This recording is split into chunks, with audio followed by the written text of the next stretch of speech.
সংখ্যালঘুদেরকে একমাত্র একটা লাঠি ধরিয়ে দিয়েছে আর মাতাল তৈরি করেছে গ্রামে গ্রামে।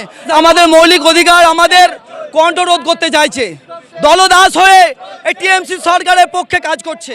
কিন্তু প্রশাসন এত উদ্যোক্ত আচরণ করে আমাদের উপর অত্যাচার করে আমাদেরকে যেতে বাধা সৃষ্টি করছে। আমরা রোজা রাখা অবস্থায় সমস্ত শিক্ষকরা রয়েছে, শিক্ষকরা অসুস্থ হয়ে যাচ্ছে, তার সত্ত্বেও আমাদেরকে প্রচণ্ড পরিমাণে চাপ সৃষ্টি করে আমাদের বাধা সৃষ্টি করে আমাদেরকে এখানে আটকানোর চেষ্টা করছে। আমাদের মৌলিক অধিকার আমাদের কণ্ঠরোধ করতে চাইছে, দলদাস হয়ে টিএমসি সরকারের পক্ষে কাজ করছে। আমাদের ন্যায্য অধিকার অর্থাৎ মুখ্যমন্ত্রী বলেছিল 2021 সালে এডেড করে দিচ্ছি, তা আজও বাস্তবায়িত হয়নি এবং বঞ্চিত শিক্ষকরা তারা এই 2500 শিক্ষকের মধ্যে 300 শিক্ষক এখনও তারা বঞ্চিত আছে, তারা এখনও সাম্মানিক পায় না। তাদেরকে এখনও 10টা থেকে 4টে পর্যন্ত ফ্রি সার্ভিস করতে হচ্ছে। তাদের অবিলম্বে তাদের হচ্ছে সাম্মানিক চালু করতে হবে এবং যারা 6000 5000 টাকায় আসা যাওয়া করছে বেতন বৃদ্ধি করতে হবে, টিচার কনফার্মেশন দিতে হবে এবং ছাত্রছাত্রীদের মিড ডে মিল দিতে হবে। অবিলম্বে 235টা আনএডেড মাদ্রাসা 2021 সালের ঘোষণা অনুযায়ী যে বাজেট পেশ করেছিল সেই বাজেট কোথায় গেল মাননীয় মুখ্যমন্ত্রীকে বলতে চাইছি। এই প্রশ্ন সরকারের কাছে রইল। 100% কাজ তো দূরের কথা, 100% কাজের যে কিভাবে ভাবনা চিন্তা কিভাবে কার্যকারিতা হয় সেইটাই ভাবনা চিন্তার মধ্যে তার বাস্তবায়িত হয়নি। তো কাজ তো দূরের কথা, সংখ্যালঘুদেরকে একমাত্র একটা লাঠি ধরিয়ে দিয়েছে আর মাতাল তৈরি করেছে গ্রামে গ্রামে। আর এছাড়া সংখ্যালঘুদের কোনো কিছু উন্নয়ন করতে পারেনি এই মুখ্যমন্ত্রীর সরকার।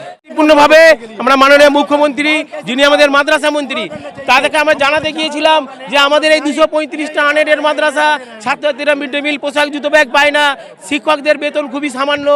2021 সালে ঘোষণা করেছিলেন মাদ্রাসাগুলো এডেড হয়ে যাবে, আজও এডেড হলো না। তাই আমরা শান্তিপূর্ণভাবে মিছিল করে আমরা নবান্নে যাচ্ছিলাম যে আমরা আমাদের দাবি দাবাগুলো মাননীয়ের কাছে জানাতে। কিন্তু প্রশাসন এত উদ্যোক্ত আচরণ করে আমাদের উপর অত্যাচার করে আমাদেরকে যেতে বাধা সৃষ্টি করছে। আমরা রোজা রাখা অবস্থায় সমস্ত শিক্ষকরা রয়েছে, শিক্ষকরা অসুস্থ হয়ে যাচ্ছে, তার সত্ত্বেও আমাদেরকে প্রচণ্ড পরিমাণে চাপ সৃষ্টি করে আমাদের বাধা সৃষ্টি করে আমাদেরকে এখানে আটকানোর চেষ্টা করছে।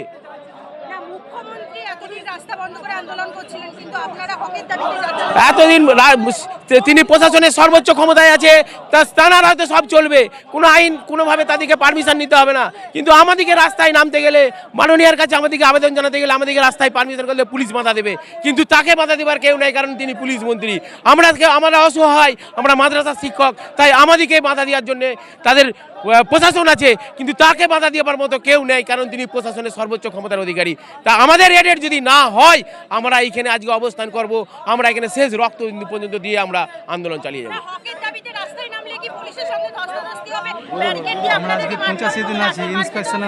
হকের দাবিতে রাস্তায় নামলে তখন পুলিশ বাধা দেবে।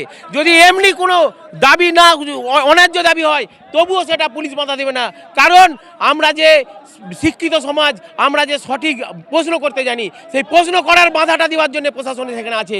আমাদেরকে সেখানে হকের দাবিতেও আমাদেরকে নামতে দেবে না। যদি এটা হকের দাবি না হতো, এমনি অন্যায় হতো, যদি সরকারি লেভেলে নামতো তাহলে তাদেরকে করতে দিত। কিন্তু মাদ্রাসা, আমরা সংখ্যালঘু সম্প্রদায়, আমাদেরকে রাস্তায় নামতে দেবে না, আমাদেরকে হকের দাবি করতে দেবে না। শুধু সংখ্যালঘুদের ভোট ব্যাংক হিসাবে ব্যবহার করার জন্য 2011 সালে ঘোষণা করে দিলেন 10,000 মাদ্রাসা দেবো, সেখানে 235টা মাদ্রাসা দিয়েছে।